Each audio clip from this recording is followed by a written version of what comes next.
अधिनियम 1 शापित गांव।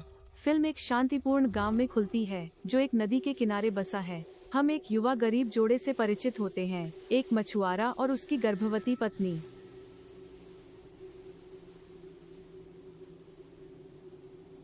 उनकी जिंदगी सरल लेकिन खुशहाल है। पत्नी बहुत धार्मिक है, वह एक छोटे मूर्ति के सामने प्रार्थना में अपने दिन बिताती है। एक दिन जब मछुआरा काम कर रहा होता है, एक पहाड़ी पर खेलते हुए बच्चों का समूह गलती से एक बड़ा पत्थर खिसकाते हैं। वह ढलान पर नीचे लुढ़कता है, गति पकड़ता है और मछुआरे को कुचलकर मार डालता है। गांव वाले डरावने में देखते हैं। शोक और क्रोध में डूबी उसकी पत्नी उस मूर्ति को शाप देती है जिसकी वह कभी पूजा करती थी। एक निराशाजनक कृत्य में वह मूर्ति को उल्टा करती है और खुद का बलिदान करती है, यह मानते हुए कि इससे उसका पति वापस आएगा। उसके अंतिम क्षण एक दृष्टि है। एक डरावनी शक्ति उसके पति की वापसी का वादा करती है बदले में 10 बच्चे बलिदान के, क्योंकि बच्चे उसके मृत्यु का कारण थे। 20 साल बाद गांव भूतिया हो जाता है। अजीब घटनाएं नदी को त्रस्त करती हैं, नावें हिलती हैं, पहाड़ियों से पत्थर गिरते हैं और डरावनी चिल्लाहट हवा में गूंजती है। पकड़ी गई मछलियां हमेशा सड़ी होती हैं। गांव वाले मानते हैं कि एक अलौकिक उपस्थिति, एक बरगद के पेड़ की चुड़ैल जिम्मेदार है। पुजारी उनके डर की पुष्टि करता है, यह सुझाव देते हुए कि यह मछुआरे की पत्नी की आत्मा है। उसे शांत करने के लिए गांव वाले बरगद के पेड़ के चारों ओर उसके नाम का एक पवित्र धागा बांधते हैं। भूतिया घटनाएं रुक जाती हैं। शहर से एक संपन्न परिवार 20 साल की अनुपस्थिति के बाद छुट्टी मनाने गांव लौटता है। परिवार में एक पिता, माँ, उनका बेटा और एक बड़ी बेटी है। बेटा अपने दोस्तों के साथ खेलने जाता है।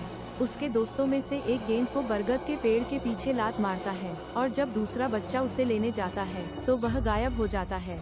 उसके पीछे केवल उसकी चप्पल और गेंद बची होती है। गांव में दहशत फैल जाती है। अधिनियम 2 बढ़ता आतंक। पहले बच्चे का गायब होना और अजीब घटनाओं का फिर से प्रकट होना गांव वालों को डराता है। वे अफवाह करते हैं कि चुड़ैल वापस आ गई है। गांव वाले कुछ शराबियों के समूह पर शक करते हैं जिन्हें बरगद के पेड़ से पवित्र धागा फाड़ते देखा गया था। शहर से आया संपन्न परिवार बढ़ती अशांति महसूस करता है। बेटे को बुरे सपने आने लगते हैं। वह उस महिला की भूत को देखता है जो उसका नाम पुकार रही है। पुजारी उन्हें चेतावनी देता है कि वे गांव न छोड़ें जब तक कि एक नया मंदिर आत्मा को रोकने के लिए बनाया न जाए।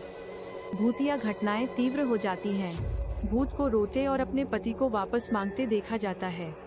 उसकी उपस्थिति डरावनी है। एक विकृत महिला जिसके जंगली बाल, लंबे नाखून और पैर उलटे हैं। जो युवा उसका मजाक उड़ाते थे वे बरगद के पेड़ से लटके पाए जाते हैं। गांव भय का स्थान बन जाता है। नदी के किनारे खेलता एक और लड़का अनदेखे हाथों द्वारा पानी में खींच लिया जाता है। बाद में 2 बच्चे एक लापता लड़के की आवाज सुनने के बाद एक कुएं की जांच करने जाते हैं। वे भयानक वास्तविकता की खोज करते हैं। चुड़ैल एक बच्चे के विकृत शरीर को खा रही है। वे भागने की कोशिश करते हैं लेकिन वह उनके पीछे ही प्रकट होती है। दृश्य कट जाता है। संपन्न परिवार जाने का निर्णय करता है लेकिन पुजारी उन्हें रुकने के लिए मनाता है, यह दावा करते हुए कि उनका प्रस्थान अशुभ होगा। उस रात बेटा बाहर से अपना नाम पुकारा सुनता है। वह आईने के प्रतिबिंब में एक छाया देखता है। जब वह करीब जाता है अचानक उसे अपने कंधे पर एक हाथ महसूस होता है। वह भयभीत हो जाता है। वह देखता है कि वह उसकी माँ है। जब वे कमरे से बाहर जाते हैं एक अजीब आकृति छत पर तैर रही होती है। अधिनियम 3 अनुष्ठान और खुलासा। गांव सामूहिक हिस्टीरिया की स्थिति में है। गांव वाले चुड़ैल की कब्र खोदने और उसकी लाश जलाने का निर्णय लेते हैं लेकिन वे ताबूत खाली पाते हैं। अफवाहें फैलती हैं कि उसे अपने पति को वापस लाने के लिए एक अनुष्ठान करना होगा। अमीर परिवार का बेटा दोस्तों के समूह के साथ एक मेले में जाता है। बस बरगद के पेड़ के पास रुकती है जहां एक महिला गुब्बारे बेच रही होती है। बच्चे बाहर निकलते हैं लेकिन जब लड़का बाथरूम से वापस आता है तो वे सब गायब होते हैं। इससे लापता बच्चों की संख्या 9 हो जाती है।